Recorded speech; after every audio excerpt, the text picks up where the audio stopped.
everyone, and welcome back to my channel. Today is an organization day, and my plan is to work on my 6x6 paper pads. And this is a project I've been wanting to work on for a while, and it's not a huge project.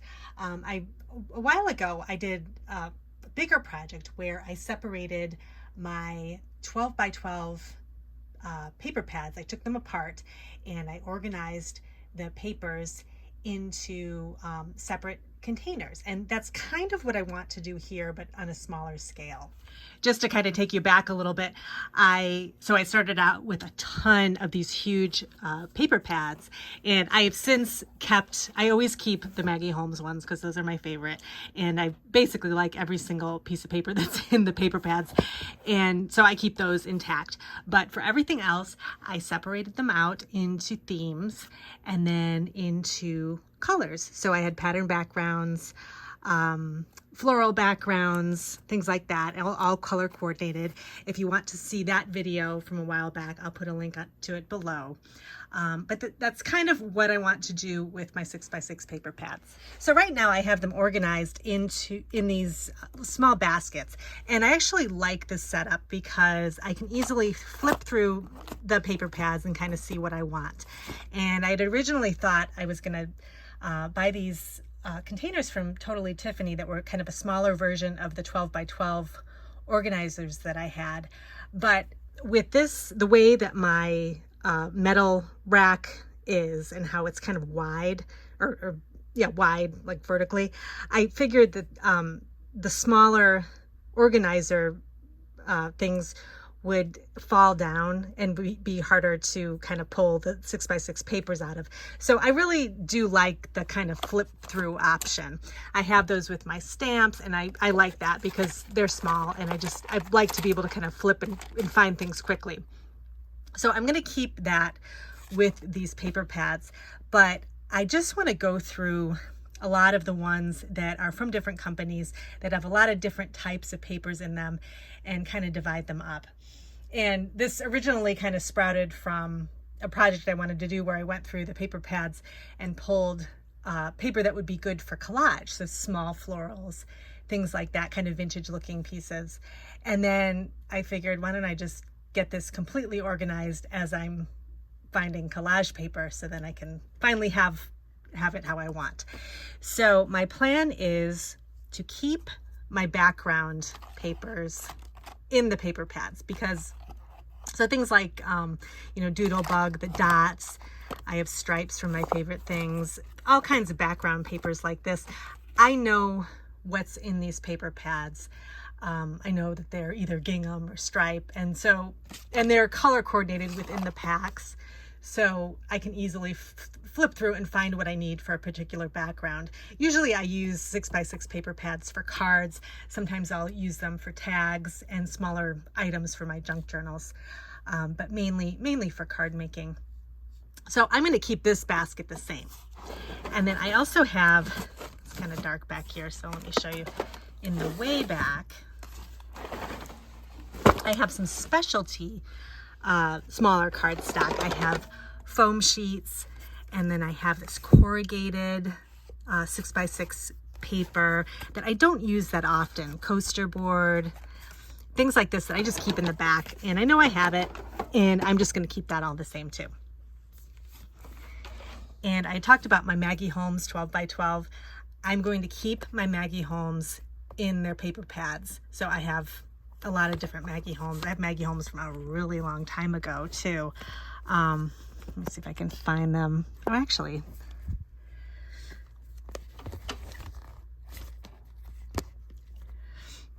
right here I have, like, this is a really old one. This is Oh Darling. So I'm just gonna, I just love Maggie Holmes, so I'm just gonna keep these in their paper pads. I know they're basically florals and kind of fun designs that I use a lot on my cards and also my journals. But the rest of these, let me show you right here. I have paper pads from Pink Fresh Studio, some really pretty papers, spellbinders. I want to go through here and kind of figure out what I can use for collage, and then everything else I'm going to divide up and color coordinate it. So either by color, by background, so stripes, dots, things like that. And then I'm going to start a basket where I kind of have all those organized by color. And then as I go through, I'll probably see some, like this paper pad here. This is a really old one from American Crafts. This is all collage. So I'm actually going to just pull this out and put it in my collage area. And so this will save me something to organize. But if I find another, I don't think I have any other ones like that, but any of the papers in here that seem like they would go sort of with collage, like maybe they have a vintage kind of newspaper look, or just really small florals that I wouldn't probably use on a card, but I might use in collage, I'm going to move those over to my collage area. And then I have some paper pads, these larger ones that are 6 by 8. I'm going to go through these, I'm going to pull things out too. And then, oh, back here too, I have some other specialty. This is shiny paper, burlap paper. This is like acetate.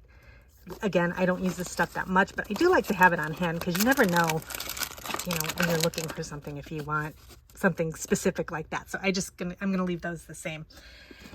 And then these, I just have some more to go through. These are kind of fashion themed ones. So I might start a themed basket if I notice a theme coming on with the 6 by 6 pads. And oh, one more thing. I just have to mention this.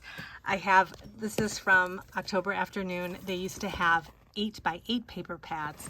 These I'm keeping intact. So these are all in the back here. I reach for these constantly for my junk journals, sometimes for tag making and cards, but they have a nice little spot right back here behind my stamps. And I'm just gonna leave that there because I'll know where to find it. And then here's kind of an example of what I want my whole 6 by 6 paper pad situation to turn out like, and I'm gonna have to pull these out and add them. But these were kind of loose sheets of different sized papers that they didn't have a home, but I wanted to color coordinate them so I could reach for them. And actually, I reach into this a lot. So that's why I think that my new system is gonna work really well. But these are just some kind of random papers that I pulled from older paper pads, that I gotten in kits, things like that. So I'm just going to kind of add these to my bigger organization basket by background and color coordinate the whole basket. And then in the front here, I'm probably gonna have to find a new spot for my extras bin. I've talked about this a lot. This is extra stamped images, extra embossed pieces, things that if I want to make a quick card, I'll reach for. It comes in handy a lot. So I'll probably have, make sure I have a basket for this. And then this is going to stay the same. This is just my card making card bases and card fronts and folded note cards that I just use to start a greeting card. So I'm going to go ahead and kind of get started, and then I will come back and kind of show you how I've organized things as I've taken them out of the paper pads. I may pop in a video of me going through a paper pad too, just to kind of show you my process. So I'm going to go ahead and do that, and I'll be back. Okay, so I've been working very quickly, and I managed to get through a ton of paper pads, and I'll show you kind of how I organized all the sheets in a second, but I saved a couple to go through on camera just to kind of show you my process. So I did end up finding some collage papers too. I've used this in the past for a collage. This was from an old Hobby Lobby paper pad here.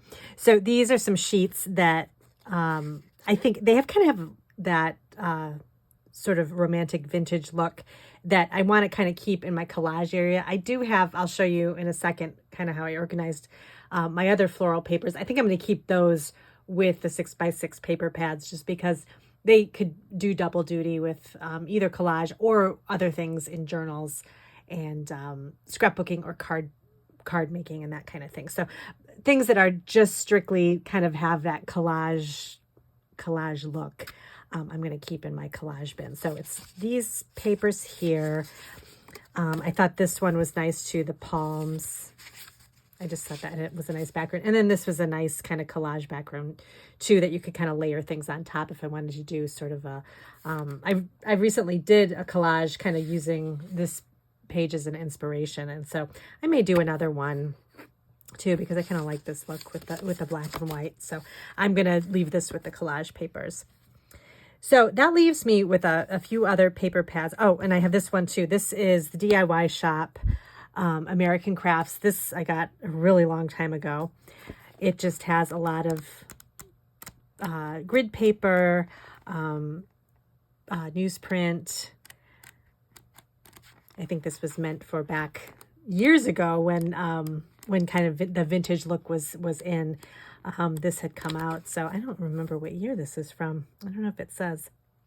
Oh, 2014. Okay, so that was quite a while ago, almost 10 years ago. So this whole paper pad I like, so I'm just going to keep this with the collage stuff too. These paper pads are just basic ones that I need to go through, and this is a really old one from Basic Gray Prism. I thought I was going to want to keep it because it's an older paper pad, and I've had this for a really long time too. I don't think it says the year 2014 again, but I thought, oh, I'm definitely going to use this. And then I started going through the paper pad, and I don't know if I'm going to use everything in here. It does have some retro designs that I like this I'm definitely going to keep. I like that yellow too.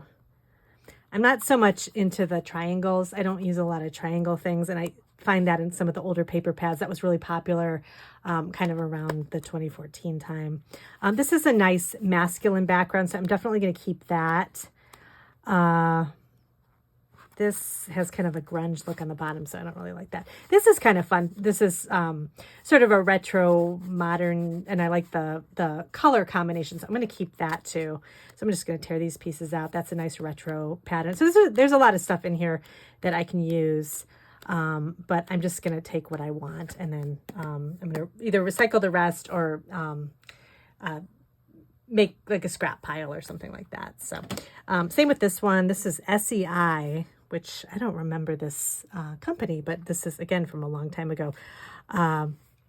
This I liked because it had kind of these kind of retro style florals on it. So I really like that. So I'm going to keep these. Probably won't keep that orange. Oh, I really like this. It's kind of a gray, like a neutral background that you could use for just backgrounds. So I'll keep that. I like this retro design. Let's see. Shells, it's kind of specific. This I'm not sure about. But I like that, the blue. And then I may or may not keep these. I'm not sure. So we'll see about that, but I'll take those apart, and then I'll show you my final area where I have kind of all the different piles that I made from the paper pads that I took apart. So let me go ahead and show you that. Okay, this is the final result of the paper pads where I tore out just the sheets of paper that I wanted and kept what I wanted kind of in color coordinated order. This is a little different than what I did with my 12 by 12 sheets, because I'm basically going to just keep everything in rainbow order, other than, or except for my retro themed prints, because I have a lot of retro themed paper pads, and I wanted to kind of keep those together because I do pick from those when I'm creating journals, because I have, my kind of retro themed journals. But everything else, with my 12 by 12 papers that I took out from their pads, I kept florals separate and backgrounds separate. For this, since I don't have a ton of room for a lot of storage for all this paper for the 6x6 paper pads, I'm just going to kind of keep everything in rainbow order. So I have a kind of a variety of sheets here that I really like. Some florals, some small, large florals. The florals could be used for collage, but these are kind of ones that kind of can work in different areas. So I'm just keeping them in my main paper 6x6 paper organized area. So I've got, the pinks, the reds. I tried to kind of pick the papers that sort of read a certain color. So for instance, I had a hard time figuring out where to put this background sheet, but then I put it up next to the yellow, and it really kind of reads yellow for some reason. So I think the yellow in the diamonds kind of is pulled out when you put it next to the yellow paper behind it. So I think I'm going to keep this in the yellow section, and then that way it kind of makes a little more sense there. And then I have this sheet here. This is kind of a more masculine background. I'm just going to stick this over in the grays area. So I kind of have the sheets, and I'll show you the final baskets, but I have the sheets kind of organized by the neutrals. So these are all kind of like craft color. And actually now I'm thinking, well, no, because I go from dark to light. So the dark would be here. Or actually I'm going to go light to dark. So I'll actually put this in the back. But this is kind of what I'm, what makes sense to me. So I've got, let's see, these are kind of brownish looking. Once you put them up next to these papers, they do look browner. So I've got this kind of craft colored area. I've got my greens going from, actually these are dark to light, but I guess it doesn't really matter. Let me switch it around. But anyway, lights to darks. And then I've got just a couple of pieces of orange. I don't have a lot of orange paper. So this is a great way to also see what you have and what you don't, and what you might need if you use a certain color more, or you're have found that you need a color that you never seem to have in your paper stash. So I have a couple other ones here. This, I don't know if I would consider this, it's kind of retro, but I think it's more on the floral side. So I'm going to put this in the pinks over here, and this will kind of go in the middle.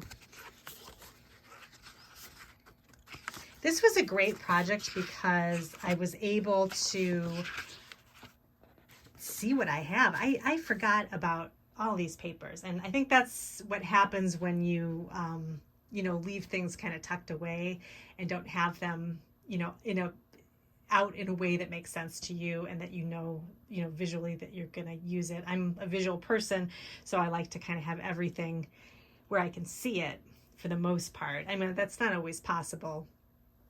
But I try to as much as possible, so then I know, like, oh, I have this and I can use it. So that's my goal, is to be using my products. So I've got this blue sheet. This is a nice kind of background. This will go, this is like my blue pile. So I'll just kind of stick this in here. And with the little bit of paper that in the past that the loose sheets that I would just kind of sort and organize in a small basket, I really like that because I'd go and use them a lot. And so I'm excited to kind of add these to that basket. And then I'm actually going to use all the paper. And I found papers that were so old that just, they're not even, they just kind of seem dated. Certain shapes I think were popular a long time ago. I think, like I mentioned, the triangles. That's not really something I use. And as you find your style, you realize what you use and don't use. And sometimes when you're first starting out with either scrapbooking or card making, you want to try everything and have all the products before you really know what your style is. And I think that was kind of what I found too. And now I really kind of zeroed in on what my style is, and I've become comfortable with it. So, so this has kind of reduced my amount of supplies in certain areas. And then I've got these florals here, which I don't know if I would consider this. I think I'm going to put this in the retro section because they're so bold. It's not something I'm going to use all the time, but I definitely would reach for it for kind of a retro look. So I'm going to stick this over in my retro section. And then I've got this really great kind of gray background here. And I thought I had a gray section. Oh, here it is. Right over here. So this is my gray section. So I'll just put this back behind here. So that's all organized. So I'm going to go ahead and tuck these back into the basket. I have a lot more room now, and I may not even need one of my baskets anymore. So I'm going to go ahead and do that, and then I'll show you the kind of the final look of everything and how I have it organized. Okay, the organizing is complete. I can't believe I took away a bin that I didn't need anymore. This one's empty, but it's really cute, so I want to try to use this for something. I fit everything into two just kind of rectangular bins here. All the loose papers are organized according to color. And then I have this small bin with my extras. So these are all the extra little card fronts, stamped pieces, things like that I can grab if I want to make a quick card. So I might find a different bin for this because I may not want it to be flat, or else maybe I'll just set it up like this. Actually, that'll work fine. Like this.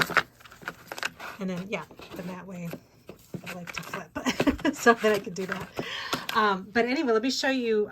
This is the loose pages. They all are color coordinated. So I ended up not having a section for retro. I just intermingled the retro in with the colors that they go with. So for instance, this is green. This Catherine Pooler paper. It's retro, but it's green, so I just put it in the green section. And I think that's going to work better for me because otherwise I might forget about it. So everything it's in rainbow order, and then in the back is actual rainbow paper. So anything that's has multicolors on it, multicolored stripes, things like that, I just put in the back, and then I can decide how I want to use it. And then I have my neutrals, grays, blacks, and then in the way back I have gold, so gold sheets of paper. This whole Teresa Columns pad, I still like everything in here, so I'm just going to leave the pad intact. I also ended up adding kind of like fake ledger paper that I found in my paper pads. I just put those in the back, so anything that you could write on. I put the journaling spots back here too. So I have all this. This is a background, a comic strip background. This is from Paper Tray Ink from a long time ago. And so I'm just keeping this back here in my backgrounds. This is more kind of writing paper, cardstock. And then the rest of the backgrounds that I kept that I knew I was going to use are here. So, and then I kept some of the paper pads intact because I would use all of these. I had a ton of background paper pads that were from like 10 years ago. A lot of the backgrounds, I didn't like the kind of muted colors on them. They're just not colors I use anymore. So I took out what I wanted and then kind of mixed them in here. And so I really like the way this is. I have my Maggie Holmes in this bin here.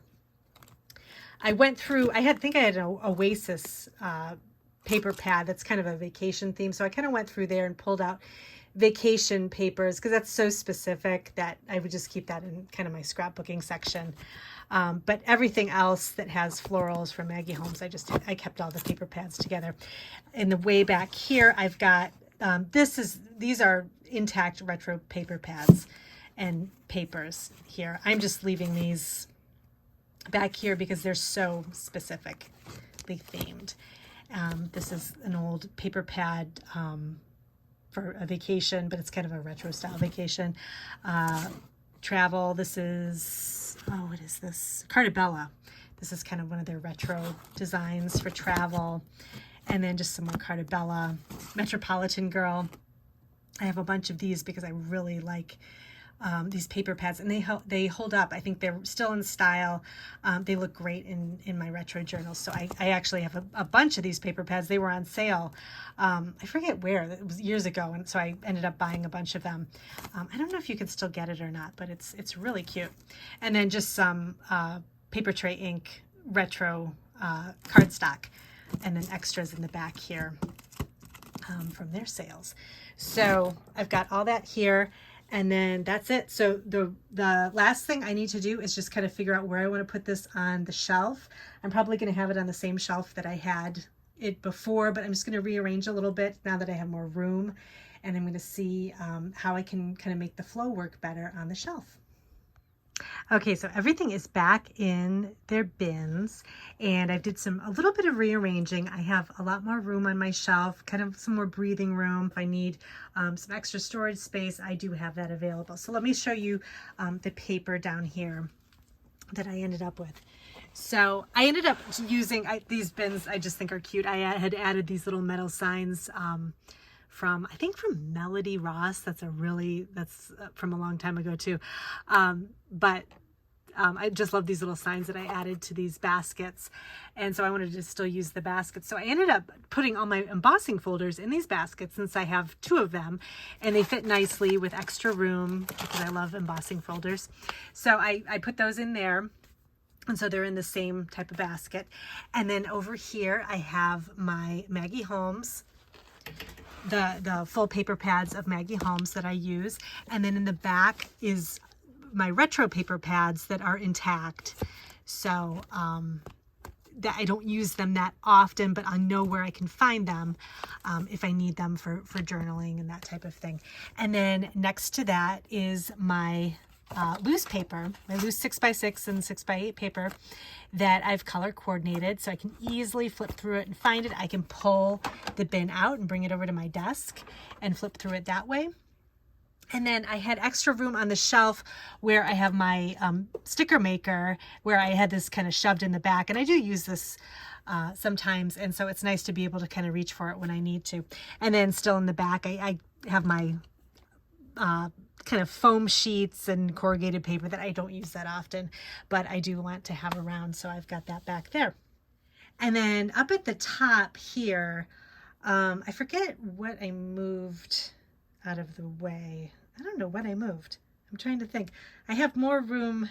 Oh, I know. I had what did I have up here? I think I had the Maggie Holmes stuff up here. I had a bin of paper up here, so that everything's moved down to the bottom. And so I have a little extra room up here on my stamp shelf, or my first stamp shelf, where if I need, extra space for something, I've got it here. I'm keeping this little bin for now with my extras in here, but I have it. It's easily accessible. I can kind of flip through it, grab a card front or a stamped piece, and make a quick card if I need to. I can always change this.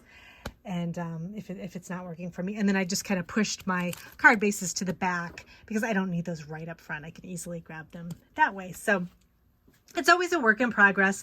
I may decide that I want to kind of move some things around just because I might use one bin more than the other. So, that's a possibility that could happen. But for now, I really like how this turned out. I'm glad I kind of took hold of this project. It was a great way to kind of get my creativity flowing again. That's what I like to do when I work on a lot of projects. I just put a bunch of stuff in the Etsy shop. I was making ephemera packs. And so I like to take a break from doing that and then kind of figure out what I want to do next, which I think is to start in on my journals more.